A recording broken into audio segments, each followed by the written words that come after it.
Maligayang pagbabalik mga kasolid, Tapales check up agad after ng laban na maga si Nightmare. Casimiro, 10 million ang kinita. Kinita ni Marlon Tapales, inilabas na din. Sunod na laban ng The Monster ng Japan, kasyado na. Yan ang ating pag-uusapan mga kasolid. Para sa ating unang balita mga kasolid, dahil tapos na nga ang laban ni Naoya Inoue kontra sa ating kapangbatong si Marlon The Nightmare Tapales, na kung saan nagtapos nga ang bakbakan via knockout sa round number 10 at hinirang ang undisputed champion na itong si Inoue sa super bantamweight division. Kagad namang umeksena itong si Fernando Beltran, ang manager nga nito nga Mexican bad boy na si Luis Pantera Neri. Nagbigay na nga ng pahayag ang promoter nitong si Luis Pantera Neri at sinabi nga Naoya Inoue versus Luis Neri ready to go for May in Japan. Ayon nga kay Beltran ay pinag-usapan na raw yan ng dalawang kampo at sinisigurado niyang matutuloy ang laban ni Neri kay Naoya Inoue sa bansang Japan. Kagad din namang nagbigay ng pahayag itong Mexican bad boy na si Pantera at sinabi nga nito nga siya daw ang tatapos sa tinaguriang Japanese monster na si Naoya Inoue. Ayon nga sa kampo nitong si Luis Pantera na kahit hindi pa nga daw natatapos ang bakbakang Inoue at Tapales ay alam na nila kung sino ang mananalo, kaya pinaghandaan niya daw mabuti itong Japanese monster na si Naoya Inoue. Banta pa nga nitong si Luis Pantera Neri, papatikin niya na ng knockout ang Japanese monster at sinasabing siya daw ang pinakamalakas sa super bantamweight division. Sa kabilang balita naman mga kasolid, ang resulta nga sa bakbakang Tapales at Naoya Inoue, kitang-kita natin mga kasolid sa mukha nitong si Tapales na maganga at marami ang tama, samantalang itong si Naoya Inoue napakalinis at parang hindi nadampian kahit isang tama ng suntok. Sa isang interview naman dito sa Japanese monster na si Naoya Inoue ay pinuri naman niya ang kanyang nakalabang si Tapales. Sinabi niya nga magaling at malakas din naman. Pero pag titingnan natin mga kasolid na naging tama nitong ating pangbatong si Tapales, parang may bato nga itong kamao nitong si The Monster Naoya Inoue. At pagkatapos nga ng laban mga kasolid ay agad namang bumira itong Badat team. Kagad nag-check up sa ating pangbatong si Marlon The Nightmare Tapales, sinuri ang kanyang ihi at ang kanyang dugo. Ganon din naman ang ginawa ng Bada team dito sa nanalo nga si Japanese monster Naoya Inoue.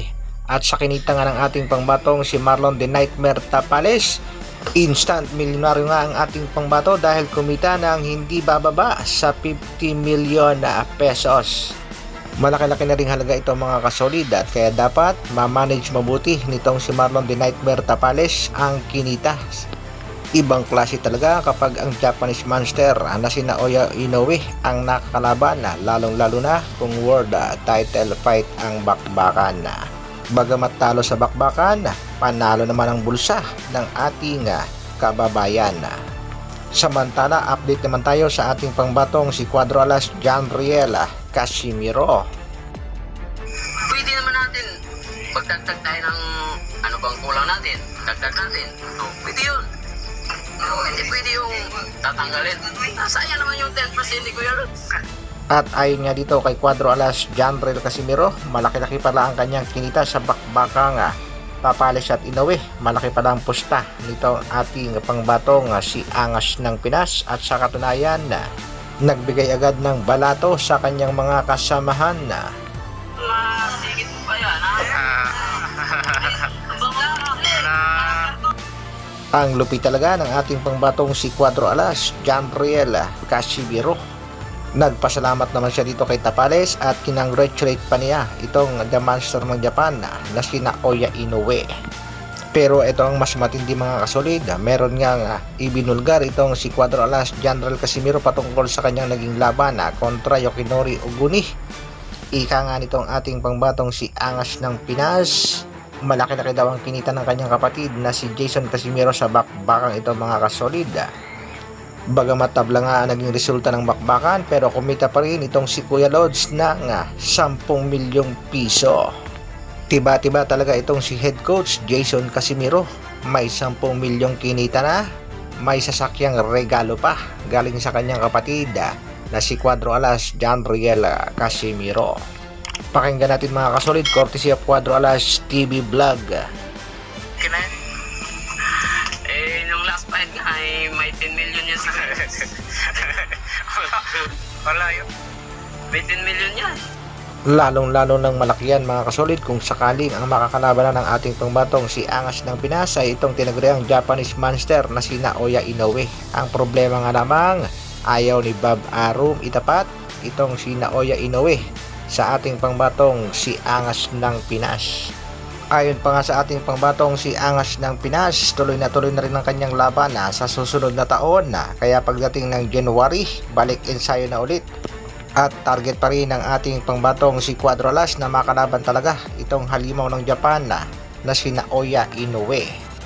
Ayon nga sa ating pangbatong si Angas ng Pinas, siya lang ang posibleng makatalo dito sa halimaw ng Japan at pag tinamaan niya nga daw ito ng suntok, siguradong may paglalagyan.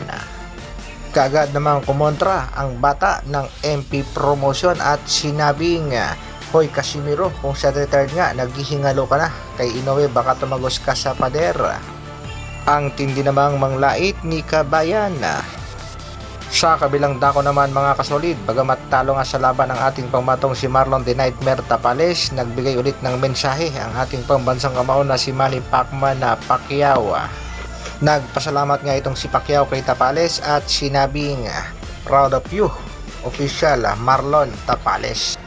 Shoutout muna tayo mga kasolid. Shoutout nga pala kay Bob Arum na nagsasabing Naoya Inoue probably better than Manny Pacquiao.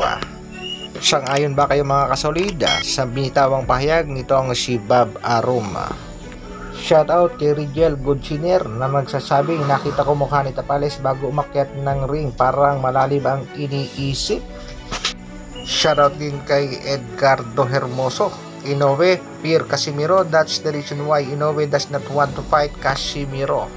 Shoutout din kay George Tuyugen na nagsasabing Inoue at Casimiro daw ang inihintay ng mga boxing fans. Banat naman ni Scorpion Boy, Inoue fight Casimiro in Las Vegas, in Macau, or in Manila. Don't hide like a turtle in your shell.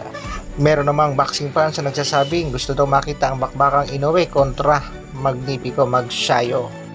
Ayon naman kay kasolid, Mami Ann sulit, okay si Casimiro kasi matapang, sumusugod at malakas. Sana maglaban na si Casimiro at Inoue. Shoutout din kay Filipino The Plus Nonito Donaire. Kailan kaya ulit ang laban ng isa pa nating pangbatong si Nonito Donaire Jr. Hanggang dito na lang muna mga kasolid. Maraming salamat sa patuloy na pagsuporta at panonood. Isang like naman dyan, at sa mga bagong mapapadaan sa ating munting channel, pasubscribe naman. Mabuhay, Dr. Alvin Vlogs.